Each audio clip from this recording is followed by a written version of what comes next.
Hello, my name is Lamerck, and welcome to the Naval Sports League. For our first time watchers, the Naval Sports League, or NSL, is the ultimate naval competition in the game of holdfast nations at war. League battles are simple. Two teams, each led by a single admiral, pilot five large capital ships and two small support boats, with the goal of sinking as many capital ships as they can within 35 minutes. Whoever sinks the most wins, and if there's a tie, we decide the winner by overall score. Teams consist of anywhere between 20 to 40 players, and the league provides mercenaries to balance out any number disparities between the teams. Every player in the league, be they a team player or a mercenary, is competing hard for end of season awards and accolades. Every battle will take place on a randomly chosen map with randomly chosen wind direction. Both of these factors mean that no two battles will ever be the same. The league lasts for 9 months, from late February to November, with 3 to 4 games a month for you to enjoy. Once that main season is over, the top three teams of the league will duke it out to determine who wins the champion's crown. The NSL is a collection of Holdfast's most talented admirals, officers, and crews, and the tactical gameplay you'll see here is at a higher level than anything else this game has to offer. We hosts and co-hosts will be here for the entire battle to help you understand the decisions and strategies you'll see play out in the NSL Coliseum. So, without further ado, let's get to the brief game coverage. I am joined today by an esteemed guest, my good friend Eggs. How are you doing today? I'm doing great, Mark. It's a great time to be into this game. For anyone new watching, Holdfast has released on console for crossplay this week and has hit 8,000 concurrent players. So, really exciting time to be into this game. Really got a shot in the arm. Servers are full It across is. the game. It's been a great time. It's been amazing. Um, the influx of players. I mean, just to talk for a moment about how great this has been. Holdfast went from a game where maybe there were, I don't know, what would you say, like 300 to 400 concurrent players playing at any given time, to Yeah. like 8,000. I mean, it's been an explosion of life. So if you are watching today and you have joined Holdfast to be part of this community, we want to welcome you, and we hope that you really enjoy today's exciting naval battle. I also want to just say before we get into what we're going to be talking about this week, I just want to recognize the guy that I'm sitting next to here, Eggs. For those of you who have been here from the very beginning, Eggs is the guy who revolutionized the look and feel of this competition in this league. Graphics and so many ideas have come from him personally. And Eggs, I just want to say how out here in front of everybody, how grateful we are that you joined the team behind the scenes here at the NSL, and all the stuff that you brought to the stream. It's been a sort of a phenomenal addition. We couldn't have done it without you. So just That's really thanks, nice to man. say. Anyone interested in my services, I'm not cheap. I am pretty costly. We had to scrounge a lot of money to give me That's true. to do all of this. Of course, I'm joking. No, it was a blast. I had a blast kind of doing the redesign of this broadcast and using some of my real world skills in something that I enjoy personally has been a real delight. Well, we've all benefited from it, so thank you very much. Now, let's get to the coverage. Let's talk about the NSL. We're going to start with the league standings. Take a look at a snapshot. Now, there is, I think, we're going to talk about what's interesting today, and then what's interesting in the longer arc of the story of season one here. We've got the Leviathans on top of the 5-0, the Krakens a 4-1, SCP-38 2-2, Royal Black Fleet 2-3, Marines 1-4, and Jackals 1-5. We're going to be seeing the Marines and Jackals fighting today. They're on the bottom of the bracket. Don't think that's going to make this a boring battle. I think this is going to be a very exciting one. But I think the real story I'm seeing here in the league standings is actually with the Royal Black Fleet. The SCP-38's loss to the Krakens in their previous battle has put the Royal Black Fleet in striking distance of the top three in a way that we have not seen anyone become in a while. So though that's not what we're dealing with today, I just want to put that on everyone's radar. The SCP-38s and the Royal Black Fleets have to duke this out at some point to find out if the SCP-38 are going to hold on to that third place slot. I'm very interested to see that in the future. But we're here for the Marines and the Jackals today. Before we get too deep into those two teams and their fight against each other, Eggs, why don't you take us through the player leaderboard and tell us what's changed? Yeah, I think, we're at the point of the season where we have a lot of data. Even in the league standings, the point differential is starting to tell a story of each of these teams. Yeah. Same goes for the player leaderboard and the average score metric you see there in the third column. These five, a majority of these five, the top four, Spicy, Verita, Scorrigan, and Shadow, have been in the top five for the better part of the entire season, probably like most weeks within the last 16 weeks or so. Also, newsflash, I don't know, we haven't talked about this. We are officially halfway through the season. Yeah. It is game 16 of 30. So this is the first game in the second half. So all of this data is starting to really tell a story. Spicy is still holding our top spot. A change from last week, Verita has gone up and Scorrigan have switched. Shadow has gone up to fourth, and Daniel Franklin, who was in fourth, is now in fifth. So a lot of people just kind of like skipping each other, jumping around within these five. But besides Daniel Franklin, whose first time on this leaderboard was last week, there hasn't been much change. But I wouldn't want to be on the other side of the cannon of any of these guys in these matches. They are I wouldn't either. they are tough to fight against. It's tough when you get killed by one of these guys and you're like, okay, great, yeah, obviously, of course, that's who kills me. Yeah. Um, let's move on to the side by side here. We have two teams, like I said earlier, they're representing the bottom half of the bracket. I want to talk about something today that I probably should have mentioned. We were looking back up the league standings, but this is as good a time to talk as any. I want to officially let you guys know that at the end of the season, we've talked a little bit about like a championship round, right? And what that's going to look like is the top three teams of the league. The second and third team of the league are going to fight each other. And then whoever wins that is going to challenge the number one team in the league. And whoever wins that is the winner. So even if you're the number one team in the league, like let's say the Leviathans, right? Let's say they hold it all the way through and they're the number one team in the league. That does not guarantee that they win the season. That guarantees that they get a bye to the finals. And then they will fight whoever rises up right below them to challenge them. And they may lose that battle and they may still lose the season. Even if they've only lost, even if that's the first battle that they lose in the entire season, they still won't win the season. We are now ready to announce that we will be doing the same thing with the bottom bracket. So the bottom half of those teams. So we're talking about the fourth, fifth, and sixth place teams. At the same time as we're going to be doing, well, on the same day, let's say, on the same day as we're going to be doing those championship rounds, the semifinals and the finals for the upper bracket, right before that, we're also going to be doing the same knockout competition and then final rounds for the lower third, the lower half of the bracket, those three teams in the bottom. So there will be a winner on the bottom half of the bracket. So we have that now to think of when we tell the story of the NSL, who is going to be winning that. Nonetheless, we're going to get now to the Marines and the Jackals. I believe, Eggs, you wanted to champion the Jackals. Let me just go through the information first, and then we'll each say why we think these teams are going to win. So we've got, for the Marines, we've got Kieran's. They're a regular admiral, one of two of their admirals, who the one you see a lot more this season. They have a 1-4 season record. To the Jackals 1-5. And this all-time matchup, they have won over the Jackals one time. Their top players are Esbjornson, Dumbbell, and Count Chocula, with Chewy of Troy. That's their other admiral, by the way, and he's going to be the guy in the 13 gun.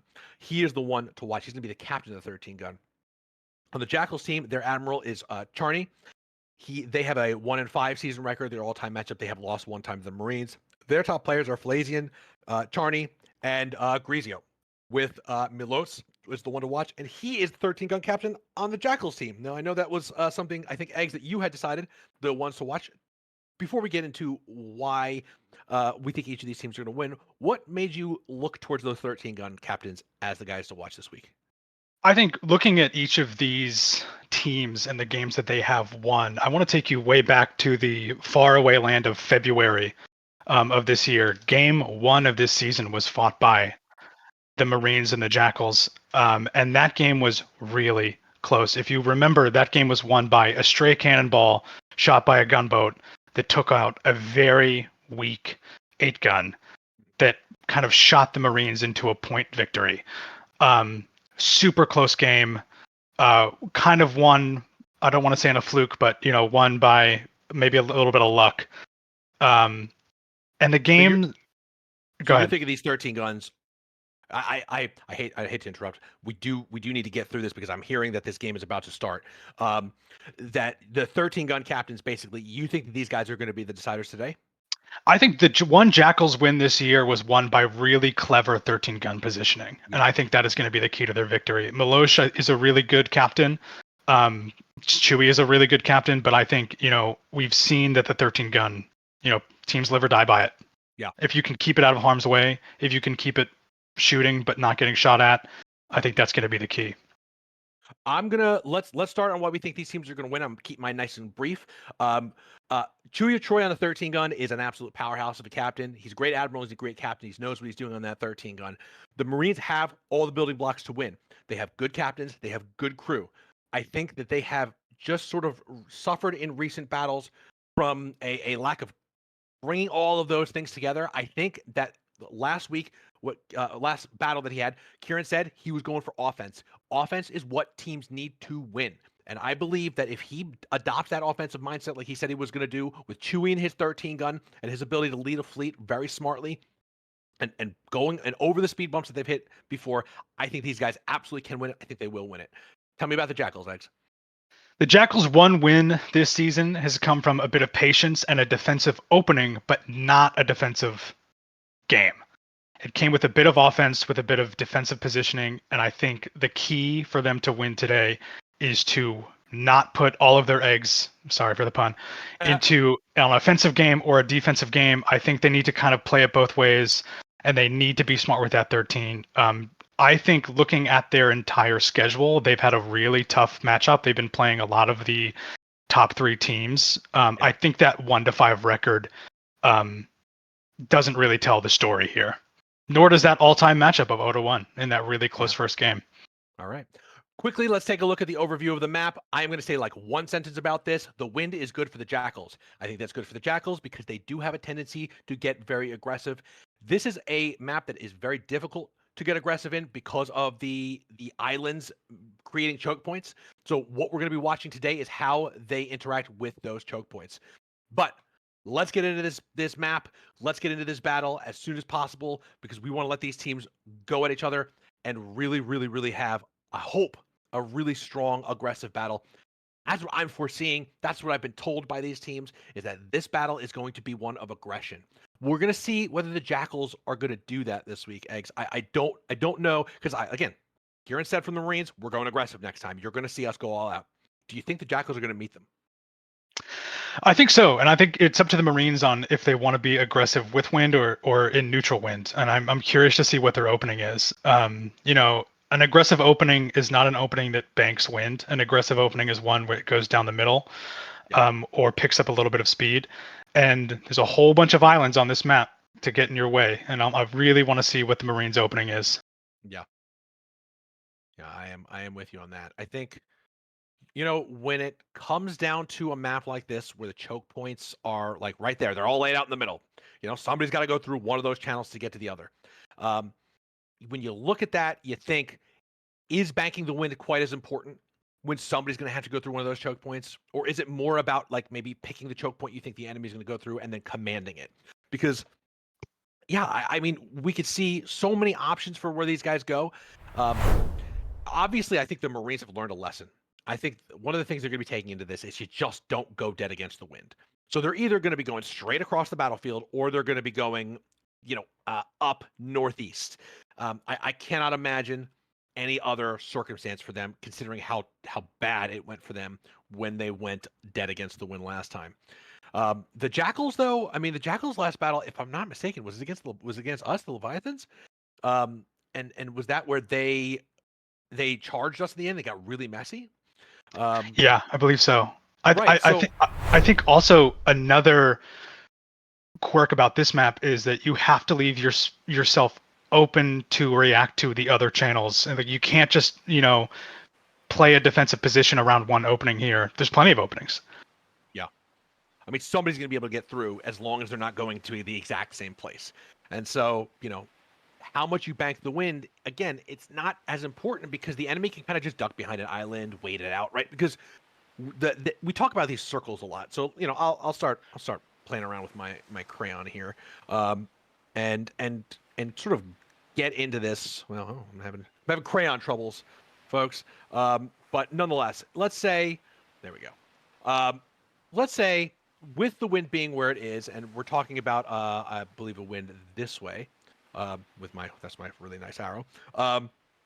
So let's say that these guys do bank the wind. Let's say that they try to go down somewhere down here, they go down somewhere down here, right? When we say bank the wind, considering that the wind is going this way, what they're doing is they're taking the bad wind early and then they're whipping around with the good wind later, hoping that the enemy goes this way. They start with like a decent wind, but then they have to go against the wind. Now, these lines are all chaos here, but what really ends up being important is when they're on this trajectory and the enemy is right about here in this trajectory. That's where they can whip behind and create moments where the enemy can't fire back, right? The name of the game is you hit the enemy, they can't hit you. That's what it's all about, to overwhelm them with the HP totals. Get HP out of them, they're not getting HP out of you. I want to see, well, I mean, the real indicative thing here, honestly, is going to be where the Marines on the left go to start off with. So Yeah, let's agreed. watch it play out. Eggs, you are the Marines. What do you do to start off with here? I hold the center. I think I hold the center. I play a really reactive game. I think this is a map. It's a really tricky map. I don't think you can come into this map and say, this is what I'm going to do. Here's my one plan. I think you really need to be paying attention to what the other team is doing on this map. There's a lot of really big and deceptively tall islands to block fire here. There's a lot of places where you can be safe from fire, and then the other team is exposed. So I think each admiral is going to take this opening minute by minute here. I'm seeing right now that both of them are going south. The Marines, they're not going hard south. It's like a very gradual south. Whereas we can see the Jackals they are definitely going to take. They're banking the wind, and they're gonna be more successful at that. Eggs. I think so too, and I think the Marines seem to be stumbling out of spawn here a little bit. It seems like they didn't get the 13 gun exactly spawned in the right spot, and they're trying to get it, aligned in this formation in a way that makes them feel comfortable. I believe it's turning back towards the southeast now. I don't think that's a full split, but one 8 gun in the Marine spawn still hasn't moved yet, and I think that means that they're getting to the party late here, and it's going What to I'll give ask the you. the Oh, I'm Jackals a sorry. little bit of time. Yeah. What I'll ask you, Eggs, can you tell us a little bit about the gunboat rocket boat situation? Would you be able to zoom in and take a look at what they're bringing out? Because I'm already seeing from the Jackal side, even from my overview, my overhead perspective, I'm seeing two boats kind of beelining it for the Marines. Now, this is Yeah, something that we've seen before. on the Uh, Marine side, Go we ahead. have gunboat, rocket boat. On Okay. the Jackal side, we have 2 rocket boats. See, So oh, this is interesting. this is interesting. So we saw last week a really interesting strategy by was it SCP? I can't I remember, but they Morgan basically Sisters. one of the 2 teams last week put every single carpenter in the entire formation on rocket boats, which can spawn one more carpenter in addition to themselves. They've for 2 total, and just threw it right at the enemy fleet. Just a little bit of chaos for free, cost them nothing. Gunboats don't add to they add to the point total when they're destroyed, but they don't add to the ship total. So it's a little bit of harassment for a pretty low cost. And I think that's what we're going to see here from the Jackals with these 2 rocket boats going right in. Now, the thing here, though, that I recall about that was that it was flashy, it was fun, it was not effective in actually dealing any major damage to the enemy fleet, and it was timed in a way where it didn't bring the guys who deployed those rocket boats. It didn't bring them any advantage because they were so far away from each other. Yeah, I think I think it's a coin toss. I think they were really close to taking a mast from a ship. And if they did take that mast, they were probably like 3, 4 hits away from pulling a mast away from an Aiken entirely and cutting its speed in half. If they were successful in that, we'd be here saying, what a genius move, like 200 IQ, like You're right. I You're think, right. I think, like, I think it could have gone either way. I think, like there was at one point in that match where they had 3 carpenters chopping away at the same mast. And I think, with an extra 5 seconds of time, they would have had that mast completely and it would be a very different conversation. There are 5 carpenters between those 2 boats right now as the Marines move out to the center and kind of this straggly kind of like spread out line, you know, if they hit an 8-gun that's on its own before this group can really get consolidated, and then they're really taking their time to do it, I'm not saying that's bad, but they are losing precious seconds. That could be really tough. The respawn timer in this game, is 30 seconds. So 5 carpenters on one gunboat can do a lot of damage. I mean, their blunderbusses could clear a deck, and then they can just get to chopping. So, I mean, they're obviously not pouncing from behind that island. They're hiding behind, and I think they are thinking we want to make sure that our impact happens because we can talk about how 200 IQ it would be if they had knocked down a mast right at the beginning of the last game, and I agree with that. That is true, but the thing here is how much more could they do if the crews were also busy fighting the other team at the same time that they did that, right? So that timing can amplify the impact that these guys can have on these rocket boats, these carpenters, and that's what I'm really hoping we see right now. I'm really hoping we see that, and it seems like that's what they're planning. Yeah, I'm curious to see also the Marines gunboats are kind of like taking this really wide arcing path. I mean, they absolutely see the Jackals gunboats. There's like no Definitely. question about it. They're not unaware of those gunboats that are right near them, but it seems like they're more interested in going around them. And we'll see if they suddenly turn, south to deal with that. But when they turn south, they'll be against win. Yeah. So we have seen the first shot fired. It was not in range, but let's take a look and see if these 13 guns, they're getting pretty close. The 13 gun front cannon, which is the great cannon of the NSL battle. It's got a longer range. It's got a very strange trajectory. It's got a very strange, like when you fire it, it's very strange to fire. But we are seeing the first shots, exchange, and they are in range of each other, at least at the maximum range of these fleets on those front cannons.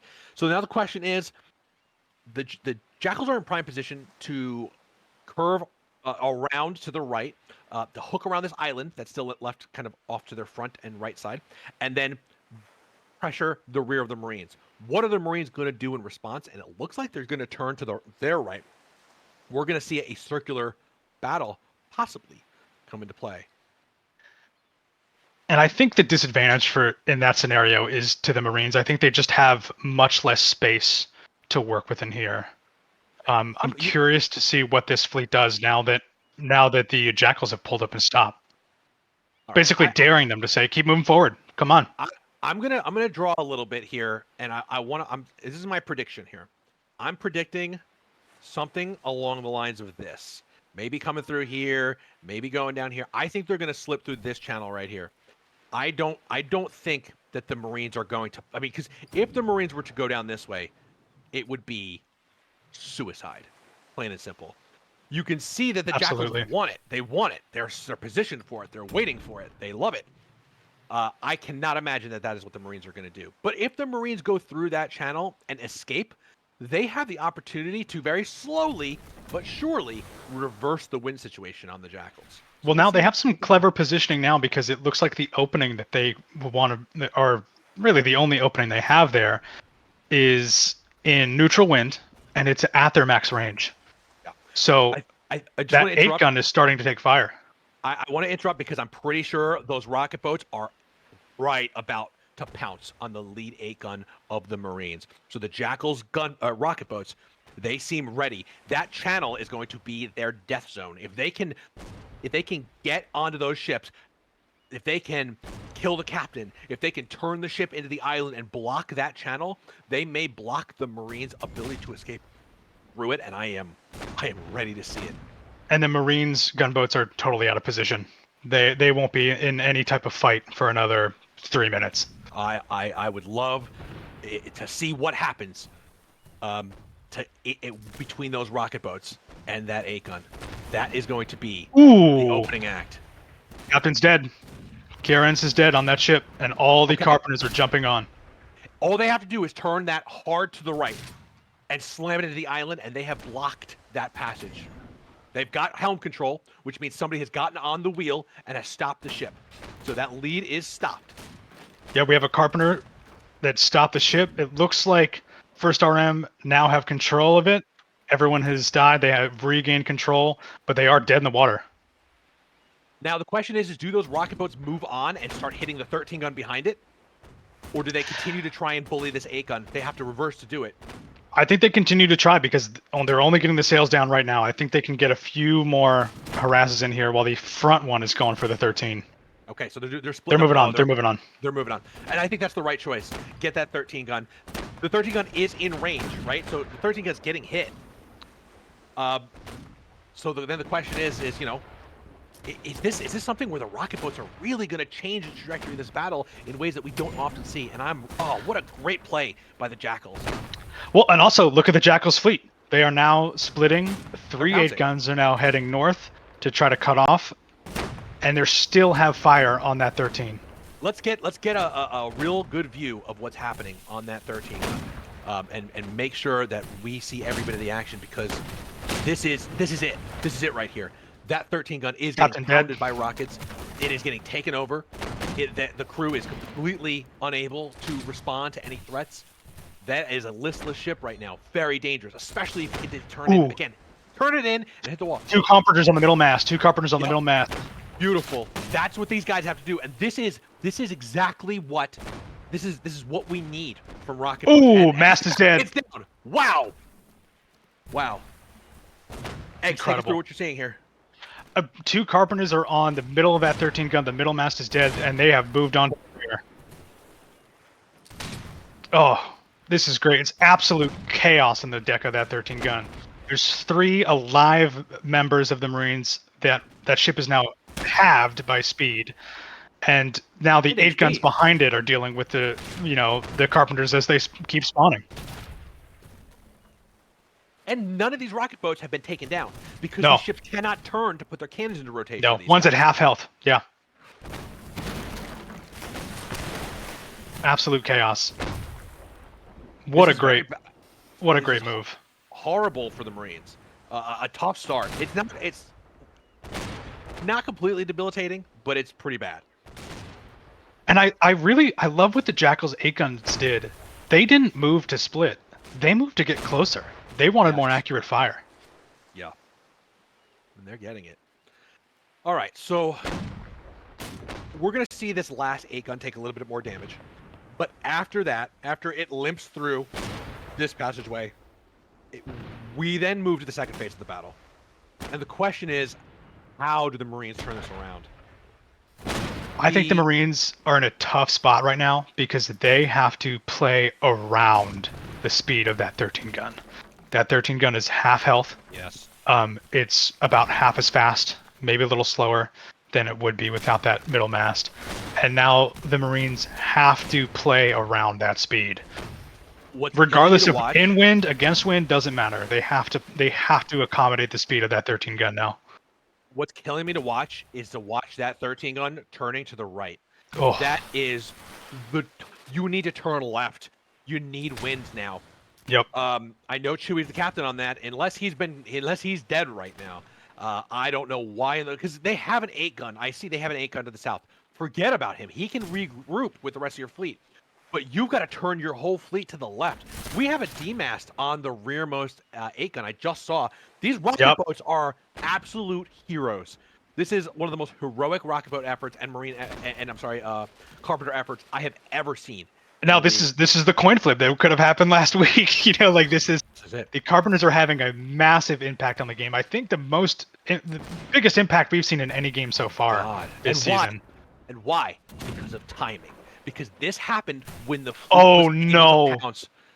Wow, double D-mast on that ship. That is crazy. Now the HP damage is not tremendous on that ship, but it's going nowhere. It will be destroyed, or left behind. Even worse. It's going to be stuck there raking fire for a while. The Marines going against the wind in this critical moment is the toughest. I mean, it's a tough call, right? But this is really hard to come back from, right? We talk about opportunities and decisions. This is a decision that is going to give the Jackals an opportunity to then again get behind their fleet and again rain hell on them from behind, where they are not in a position to fix it. They've got to take that 8 gun out of that channel, push it forward out of that channel so that it can fire off its left side, and they need to swing their fleet to the left. But I see what they're trying to do. They're trying to take a long and drawn out circle around. They're gonna go through that big open channel. They're gonna regroup and they're gonna try and pull together and do something.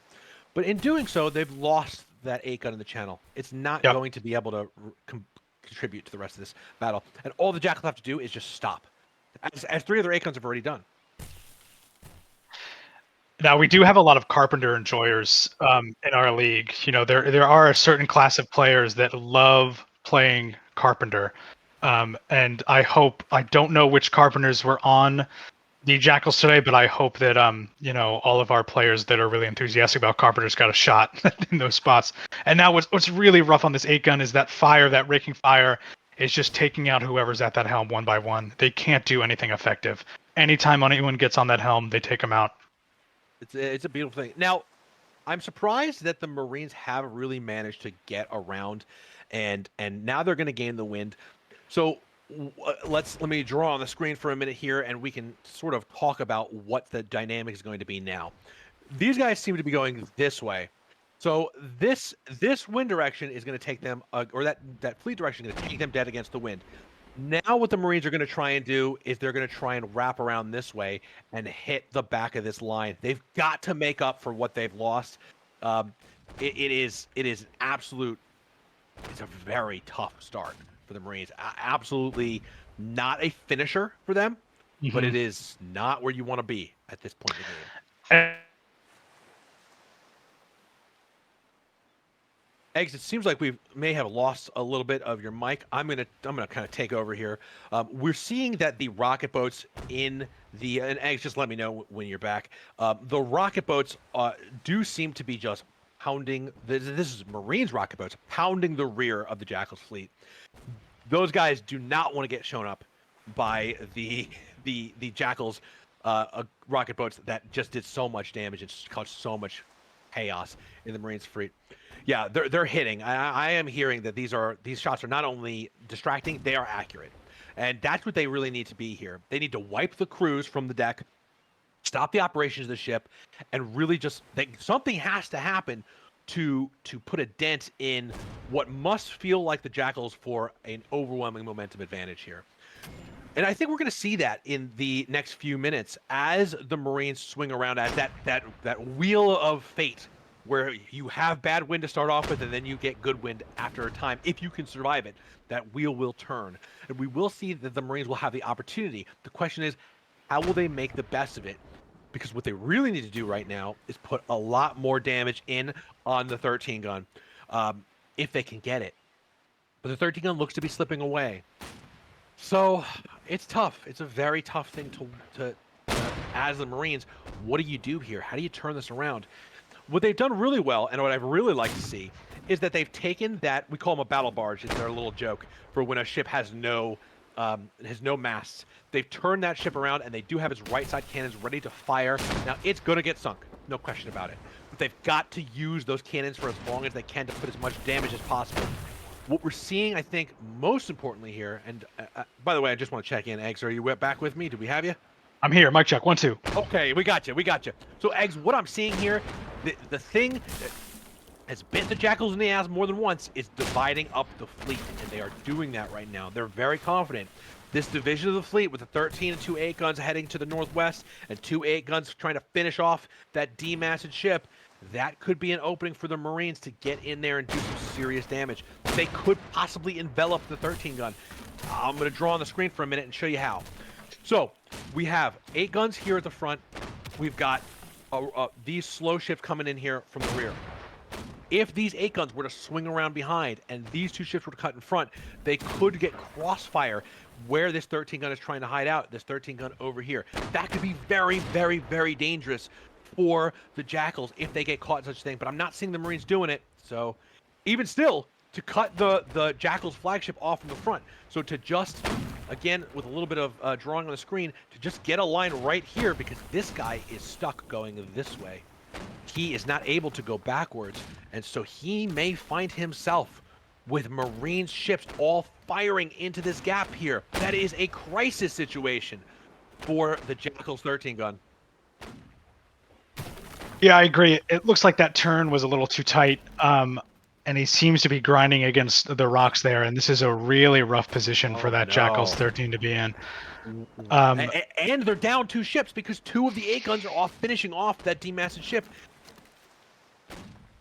This is going to be huge. This is a huge moment for the Marines that they could turn the tables on this battle. And I think they're going to do it. I mean, best they could do now is unload all the cannons, just grin and bear it, and try to get through as fast as they can and break that line. I mean, they're lucky that demast if the 13 gun was here right now with a full it's going to be there broadside. any second. That 13 gun's got to turn port side. So the Marines 13 gun has to turn port side and get those cannons in right now. Right now. Really minutes ago or like 30 seconds ago it needed to. It needs to get those cannons in because the ability to shoot at this 13 gun is going to be vital right now. And Meloge, the captain of the 13 gun, just got taken out. I mean, they're probably scrambling on that boat to turn that. I bet they wish they could have turned to starboard, but they're forced into a portside turn. This is a brutal moment. We may see this 13 gun go down in the next, I don't know, 50 seconds here because of the unbelievable amount of crossfire it's going to take and the fact that its fleet is completely discombobulated. This is the issue with the Jackals. They have the ability to press home an advantage. They can get aggressive, but they lose cohesion, and this is a big loss of cohesion. Yeah, and I bet the Marines 13 gun was putting money on that Jackals 13 gun going to the northwest and taking full wind because they were kind of half out of rotation there for a minute, but they are getting it back now. We are seeing that the Jackals flagship is now down to about a quarter health. This did not need to happen. This was a decision that they made to go through that channel. There was not a lot of reason to go through that channel and put yourself in that choke point, especially with the enemy with wind. It is going to sink. The Marines are going to turn this around, and it is unbelievable that they were afforded the opportunity to. And by the way, once that 13 gun sinks, the Jackals 8 guns are all over the place. All over the place. Yeah. That's it. Yeah, Jackals agreed. 13 gun down. I've never seen such a promising opening and yet such a total turnaround from a fleet before. This is the kind of battle, though, I love to see. And it's all from that split. I think that split like really changed it. I think that there's no reason not to leave the battle barge, as we call it, alone. No, it can't move. It can't shoot. It's just holding bodies. Bodies that could go to other ship and do better things. They wanted just sitting there shooting at nothing. They wanted the sink. They wanted the points on the board. But there's no. It just did. Yeah, you could have done it later. Could have basically beat the rest of their fleet, done all sorts of other things, and then come back into it at the end. It was down for the count. It was not going to come back and be a part of the battle. Wow. So at this point, yeah, what we're seeing and what I'm hearing from the ground is that the Marines, in their haste to capitalize on sinking that 13 gun, they kind of have put themselves in a little bit of a disadvantageous position here. And that disadvantageous position has to do with a 13 gun and the 8 gun kind of blocking each other right now. That 13 gun does not have good maneuverability, and so that 8 gun does not really want to be there. It needs to get out of the 13 gun's way because the 13 gun, it can lose a mast, Eggs, but it's still got plenty of cannons. Agreed. And I think the secret to success here for the Jackals is they need to coordinate fire, and they need to coordinate fire fast. Very soon, they're going to have fire from 3 angles on this kind of like smattering of Marine ships that are now kind of like disarrayed here in the middle. And they need to coordinate a target. They need to pick something and destroy it. They need to pick that 13 gun. That is right. They need to pick that 13 gun. Absolutely. And I mean, right now, it kind of seems like that's what they're doing. That is what they're doing. The question and now is, the southernmost 8 gun for the Jackals there is now down. So the Marines are going to try to regroup here, but they have fire from 2 opposite directions. This is a great battle. I have to say, this is a lot of fun. Where is that last Jackal ship? It's coming in. I'm not sure. I think it's going to go through that little gap that the 13 gun got caught in, and I think it's going to appear right in front of the Marines. No, I'm wrong. I wish it would stay with the other 13. Oh no, it's staying with the other 8 gun there, which I think is the correct. Yeah, I think that's the a correct move, not the correct move, but a correct move. Yeah, You know, we're talking about like kind of degrees of correctness at this point. You know, like, you know, optimal is this move? And I mean, right now, we could get to a point if these Jackals hone in on that 13 gun.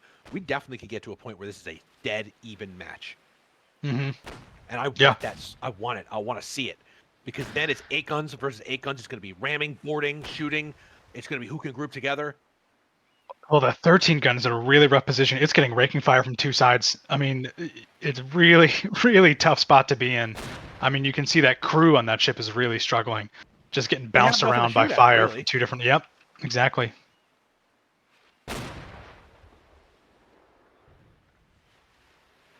The only thing saving the Marines right now is the pressure that the rocket boats are putting on some of these ships.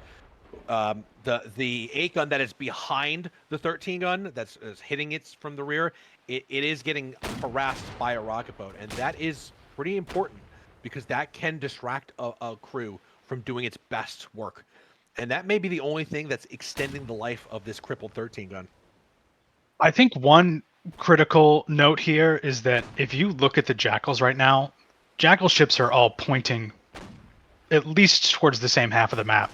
And I think, once they have this 13 gun sunk, which will sink pretty quick, I believe, I think, the Jackals are going to be in a better position to follow through for the second half, even if their HP is a little lower.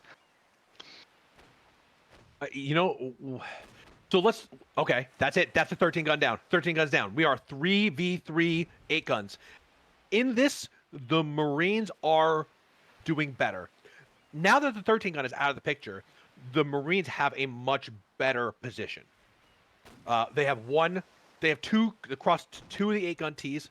The thing is here, if there's anybody who loves a close fight, anybody who loves to like ram a ship as you're about to see and put some borders on an enemy ship and screw up the operations of that ship, it is the Jackals, and they're about to do it. This is really anybody's game. I think it's favoring the Marines right now, which I would not have believed when you told me in the first half of this battle, but it's really anybody's game. This is fascinating. Who do you think is going to win this? I think this is going to be a real close match. I think slight advantage to the Jackals only because they have one ship really out of position there, way up in the northwest, that's going to really struggle to get back into this battle and have a meaningful effect. And these two 8 guns kind of on the southeast side, two tangled up and one firing on the Marines, I think, that's a really rough situation to be in. Yep, one mast down. I think Carpenters are really stealing the show here today. That's a big amount of health in that mast, and now second mast down. Oh my god! So it seems like that, that 8 gun all the way to the southeast is probably loading up chain. I mean, they're probably now.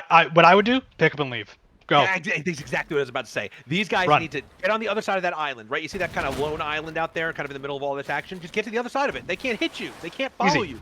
Easy. Turn around, spin about, and go 3v2 with those 2 remaining 8 guns, which they could do. But agreed. See how it goes. They want sinks. They want to win here. They want to win here. But what they're not realizing, and I think to their detriment, is that demasting a ship doesn't take that much HP off of it. Yeah, a lot of HP. In the NSL. A lot of HP left. Probably about half HP. Half HP. And also, I mean, like, think about this. Like, half HP and every weak position on that 8 gun is already taken out. So there's no big health pools left. We have another demast on another Marine ship. Oh my god. Somebody totally elsewhere. The battle that we were talking about. These Jackals. There's a Carpenter. There was a sneak Carpenter. Crazy today. Wow. Can you make some of the can you put your 13 gun in a choke point, get it basically destroyed, and yet with the power of Carpenters, turn a battle around by just disabling the hell out of the enemy fleet? Wow, this is a beautiful battle. This is, I mean, talk about chaos. I mean, now we have our 3 Jackal 8 guns coming and reforming here. Not really pointed in the same direction, but still in the same area as they try to take out this really crippled, Marines 8 gun here. The only piece of furniture, the only thing left untouched on that boat are the guns and the bowsprit. So they're going to take a minute here to sink this because it has to be hell shots. Well, they are going to sink it. It is getting down pretty low at this point. I mean, they've turned this around. I mean, the Jackals have honestly turned this back around. Yeah. Because their lowest ship is at half. They have 2 ships down to half HP. But what they've done to this demastered ship, if I'm looking at this HP correctly, is it's down to like 10% health. Yep. It's going to go down. And meanwhile, they have cover. They have a bit of And they've cover got from one of the full health 8 guns. Now, the real question for the Jackals is, again, There it everything goes. changes once the ship... Oh. Okay. One more shot. One more shot. But what happens next? Once they do this, once they take it out, what happens next?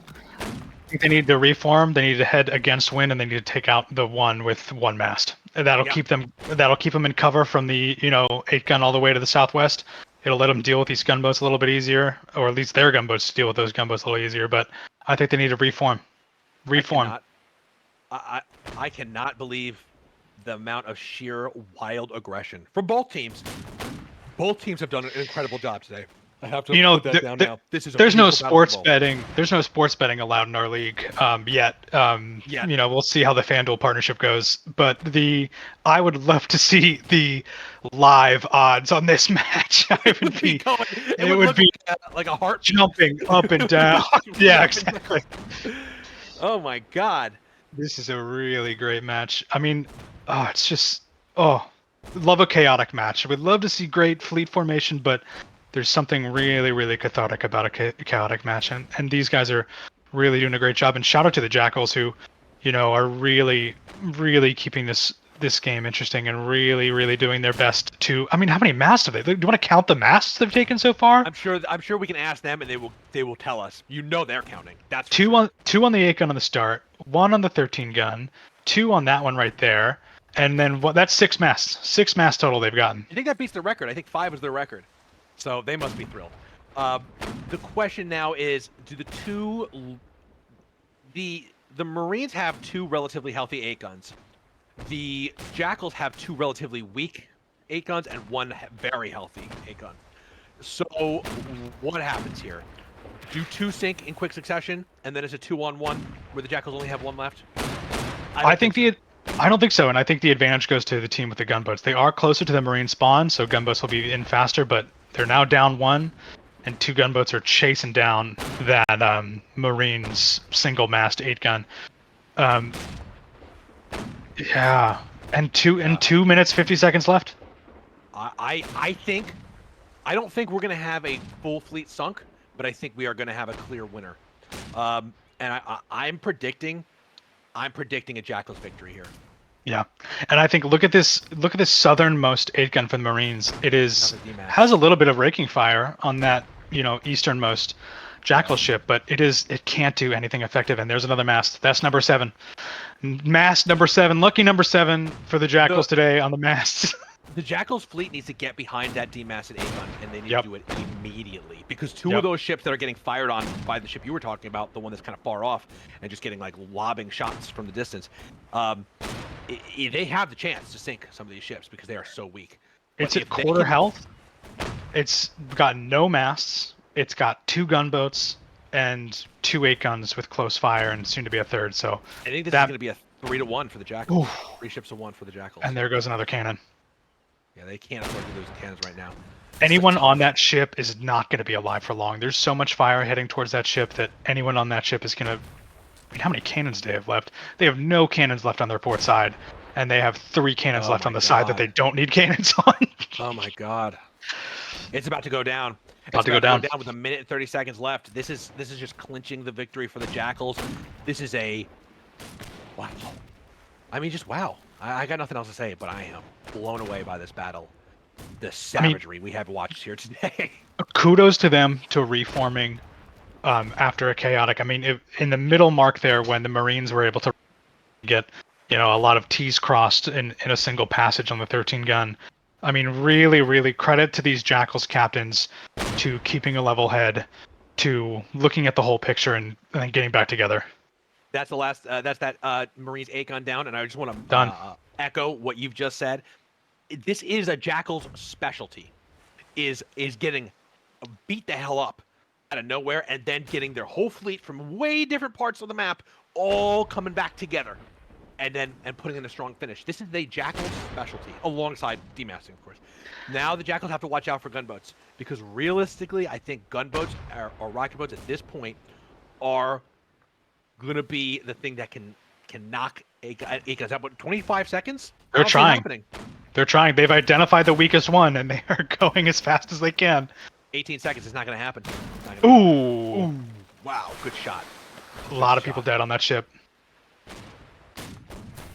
Oh. From downtown? Go down. No! Ooh. It's dead. 3 seconds left. I'm going to say it. This is one of my all-time favorite battles in the NSL. It's a great match. This has been one of the craziest battles I have ever seen. At no point did I know, could I have possibly be predicted what was going to happen in the next 5 minutes. Wow, and only a 5,000 difference in score. And I think it really needs to be said, both of these teams had moments of incredible promise and difficult decisions. You know, like they both faced impossible moments, and yet you can tell neither of them ever gave up on victory. Yeah. Yeah, I think, and also, you know, it's that kind of like thing where in the middle, when the Marines realize that the Jackals fleet is all over, how do you react to a fleet that's like, they were surrounded on 3 sides, and then the Jackals had the presence of mind to reform after that? It's so impressive. It really is. I mean, it has to be said that the Jackals did something unbelievable today, and yet also the Marines did like that. Them getting their fleet to cut off the front of a 13 gun and sink it in sink a mostly healthy 13 gun in a matter of like a minute or two is amazing. I mean, I don't think either of these teams go home with a lick of shame from what they did today. Because even in their worst moments, they turned it around later and made these beautiful plays. Wow, I'm blown away. I've had so much fun watching this. I hope you two have as well, eggs and audience. This has been crazy. I can't wait to talk to the admirals about this game. I mean, me either. It's a real a real boxing match of just getting punched in the face, having to react, getting punched in the face, having to react. I mean, it's what an incredible game. So, all right, let's talk about our takeaways here. First things first, obviously, the Jackals Carpenters are the undisputed heroes of this game. Yeah, top of the list. Jackals Carpenters. number one. I'm curious, you know, when we get our admirals in here to see how much preparation they had on that opening position, because I was really impressed that opening line the Jackals had that entrance to, you know, where they eventually plugged it up with Carpenters lined up perfectly with either like a max range or top of the mast shot. I really impressed by that, if that was, you know, the plan going in, or if that was something they winged. Really curious. It had all the hallmarks of a plan to me.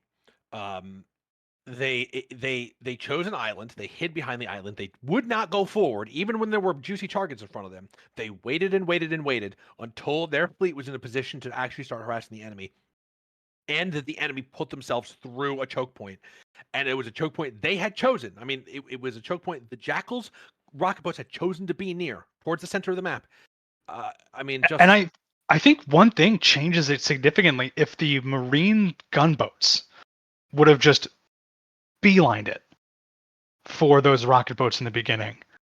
They took this really wide path, like, let's sneak around them, let's get behind them. Like, if they would have just went right at them, you know, those Carpenters would not have the timing. Right. And I think it really goes to show that if the enemy takes out rocket boats and they do something like that, where they put themselves in a position to strike and cause havoc, right, then your gunboats are the deterrent, right? You send your gunboats in, and in the same way that these guys harassed the Marines, the lead of the Marines line, the Marines could have used their gunboats to kind of forestall that, to get in there and harass those rocket boats, because definitely gunboats beat rocket boats for the most part. And so that is how, you know, you're right, that distance that they had in the beginning left them unable to get there and defend the front of the line. And yet they managed to get through, and then they managed to turn around, and then they managed to swing. I mean, anyway, we have the Admirals in here with us. I want to start by saying to all the Admirals that this was probably my game of the year so far. Agreed. That this was one of the best games I have ever seen. This was the most fun to watch, and both teams did phenomenally in this battle. There were Agreed. moments that things didn't work for one or the other of you, and we'll talk about them for sure. But like, I just want to tip my hat to Admirals, to both of the Admirals for this battle. This was one that I think you guys get to walk away from with pride on both sides. So let's get into it. We have Kieran's, we have Charney, and we have Ketsub. From both of our teams here. We're going to start with our victorious team, the Jackals. Jackals Admirals, welcome and congratulations for an unbelievable match. Lisu, zaczynasz? No dobra, witam wszystkich. I will translate for channelists, so yeah. Well, thank you, Kashu. First off, the MVP of this entire battle has to be the Carpenters of the Jackals. Tell us what your strategy was for the Carpenters and for the rocket boats in the beginning. How much of this was planned? Okay, so maybe a word from me, because basically for the Carpenters and for the rocket boats, it was my idea.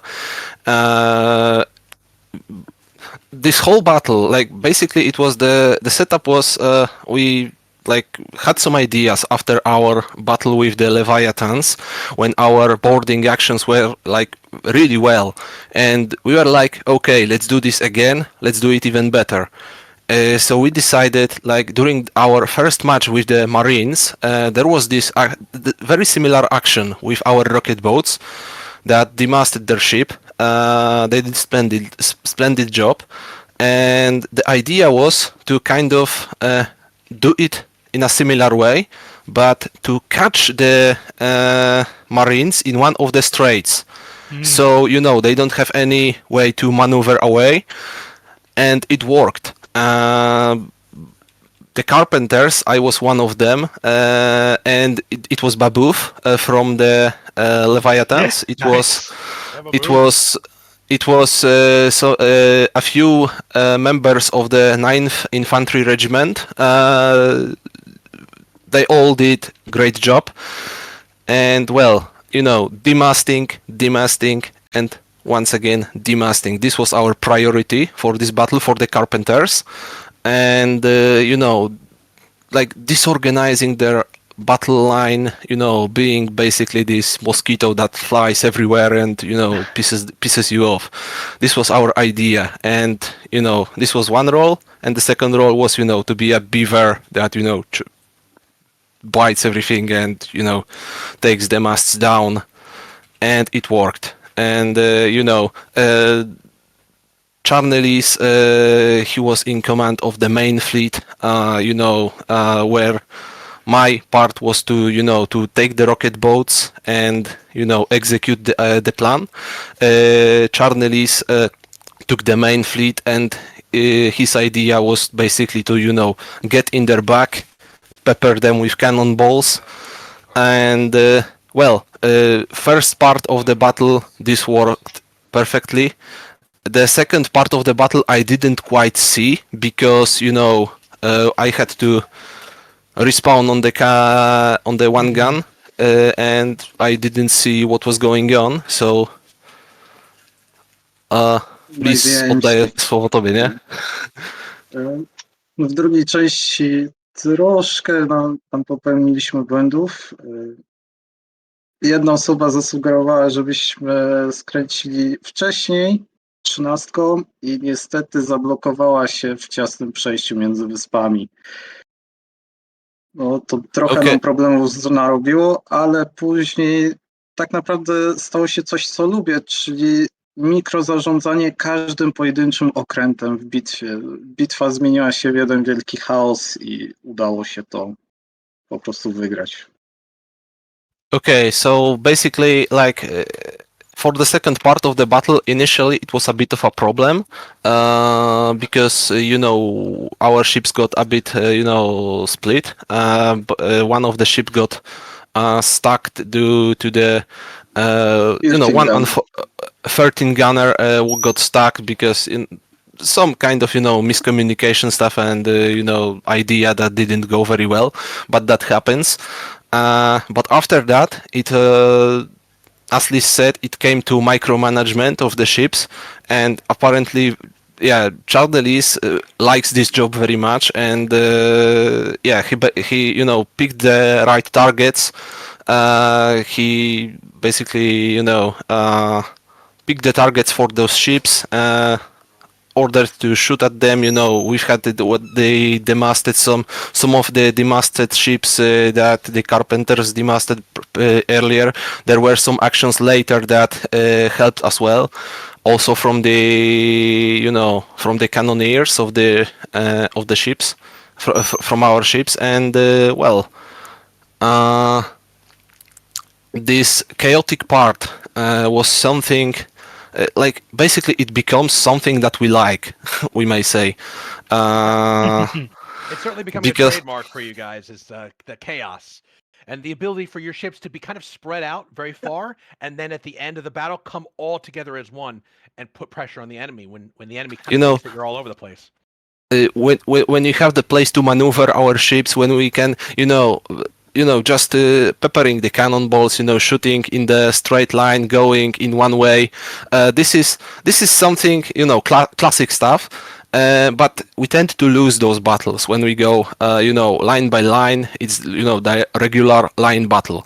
But when we have the field to maneuver, when we are able to split the enemy fleet, or maybe split our own fleet and attack them from both sides, or use some kind of wonky maneuvers, this is the stuff we like, and it worked pretty well. So served you very well today, no doubt. Yeah, Eggs, and do we you like have it any- too. Eggs, do you have any questions for our victorious admirals? I do want to move on when we can. Yeah, I think it seems like you guys had a really good understanding of what would work for you on this map.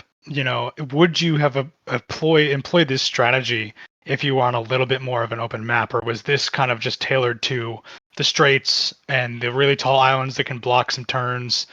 And also, we were talking about in the booth during the game, that opening where your first line had perfect range, either top of mast or or max range on the strait. Was that planned? Well, this is the stuff from our trainings. We actually spent some times to, measuring the exact range of the cannons, for the execution of the plan. So, kind of yes. Tak? One training we have. We don't have much training. Yeah, we've had. Yeah, And we have new captain today, so. Yes, but you know what I mean?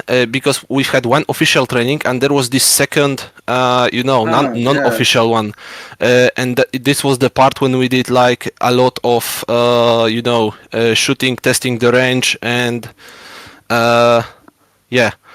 And yes, we've had some new captains on the 1 gunner and on the 8 gunner, so they did a really good job as well. Yeah, credit to them. Did I forget something? I don't think so. No. Great. Okay. Well, gentlemen, thank you so much for your insight, and congratulations on a really like a roller coaster ride of a path to victory for you guys. We're going to move on to Kieran's, the leader of the Marines. Kieran's, I say tough loss sometimes to admirals, but I have to say I really, really, really mean it today. This was there were so many moments where it seemed to go up and down. Your cutoff of their 13 gun, like the beginning was a little tough. You got pummeled by those rocket boats. It shook you a little bit, but then you kept your fleet formation. You swung it around. You cut off their 13 gun, decimated their 13 gun in that channel, or as it was just coming out. and it seemed to be sort of an even match from there on out. And then DMAS having, it was. What was the feeling like to be in this battle? Was it just pure like chaos the whole time? Tell us what your perspective was. Well, I honestly thought we'd hit the jackpot when we saw the 13 in the channel. I was like, right, that's it, we've won. Yeah. Same thing, to be But honest. Yeah, same here. they kept their composure so well, and I was honestly surprised it got out the channel. But I think that at one point the fleet wasn't really coordinated on which ship to attack, so some people were still going for the 8-gun and some were going for the 13-gun. But yeah, it was definitely chaotic, but it was fun. It was fun. I really enjoyed it. You And had yeah, promised us. at the Go ahead. start, when the rocket boats intercepted our rear guard vessel, that was a bit of a shaky moment, because what can you do when it's been demasted and it turns Right. into a barge boat? Like you've got nothing else in Well, your pocket. I mean, I think you guys did the best thing that you could. You turned its cannons into rotation on the Yeah, 2 8 guns, and you fired and fired and fired until you couldn't fire anymore. And so watching this throughout, I it really it was just such a it was a I mean, and it was I think the DMAS. Do you feel that as I feel having watched it, that the DMAS on your 13 gun and the loss of mobility really stole some opportunities from you guys? Like it seemed. I feel like a fully masted 13 gun would have been able to get to places a little faster, get a little yeah, bit more advantage, turn cannons in a little bit more, and really swung things better in your direction. I feel like there was a middle there where you couldn't get the cannons just quite into rotation, and that was, I think, on account of the DMAS. yeah. I absolutely agree. It really throws you off, and because our the 13 gun, as we all know, is very slow as it is, and Yes. when it had lost its main mast, it was just terribly slow. So we assigned our rearguard vessel to. Then after our new rearguard vessel, Seaman Demon, he was looking after the 13 boat and sort of being its protector. But we were then down. We sort of split fleet. We had the 13 gun, the 8-gun hanging back, and then myself and SP Ensign trying to work to take out the 13 gun, which got stuck in the channel. So I didn't.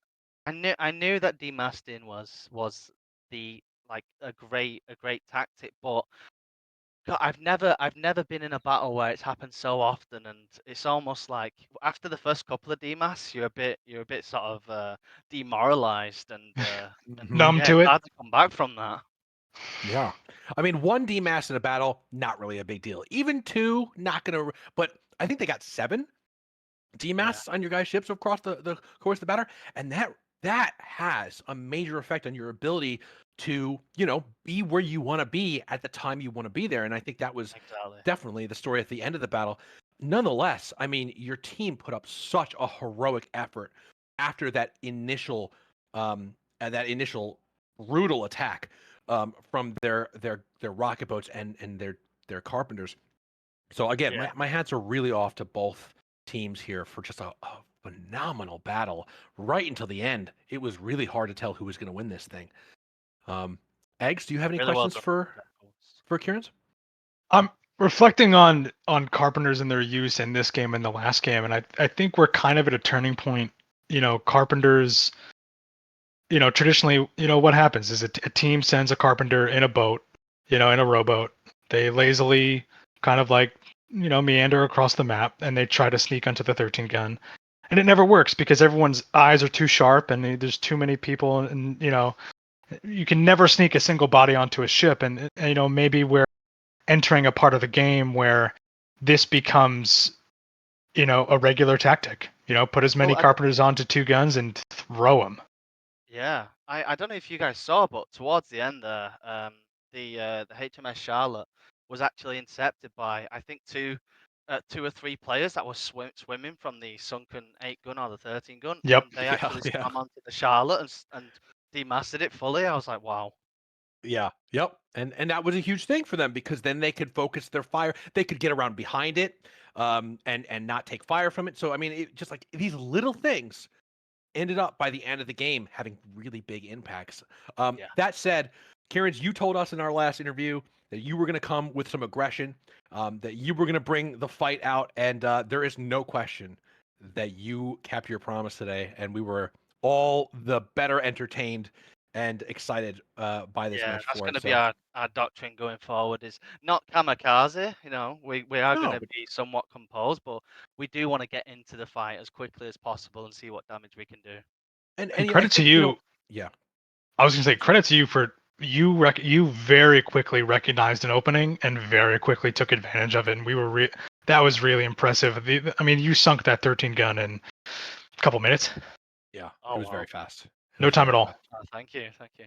Yeah. I commend that doctrine of being aggressive. Again, like you said, not like suicidally, not foolishly, but getting in there. And why? Because like today, there can be many chapters in a battle. And what you think in the beginning of the battle seems to be happening does not have to be how it plays out. And I think we saw the odds flip-flopping between the two of your teams at each one of these intervals, and you only get all those chances to attack and then regroup and then turn around and recommence another attack. That only happens if you get fairly aggressive fairly early, because then you get to you get a feel for how the battle is going and what you need to do in it. So again, my hats are off to both of the admirals for this battle and the fleets and the crew. Obviously, they all put out absolutely heroic efforts today. I think everybody leaves a winner on this one. I said before the stream, and I don't know if I'm sure you guys did not hear me. I'm sure you were doing your prep, but as the season concludes, um, I am sort of announcing it today. Not only are the top 3 teams of the league going to have their finals, but any teams that are on the bottom 3 teams of the league, they are also going to have a bottom of the bracket semifinal and a bottom of the bracket final. So there will be a definitive 4th place team who is going to be chosen through that process. Um, so wherever you guys land, keep in mind that you will have a final to be part of it as well, and it's something to, I hope, look forward to. With that said, it has been my absolute pleasure to be the host for this evening, and it's been even a further pleasure to be joined by Eggs. And Eggs, thank you so much for joining me today. I had a blast. Yeah. Um, Folks, we have a very exciting battle next week, a clash of the Titans in every way. We will be having the Krakens versus the Leviathans next week. So please definitely tune in. It is going to be week 17, Krakens versus Leviathans. We are very excited to get out there and put on a show, hopefully somewhere near as good as the one that you just watched. I don't know if anybody's going to be able to top this one. But we will see you next time here at the NSL. Have a great weekend, everybody. Bye.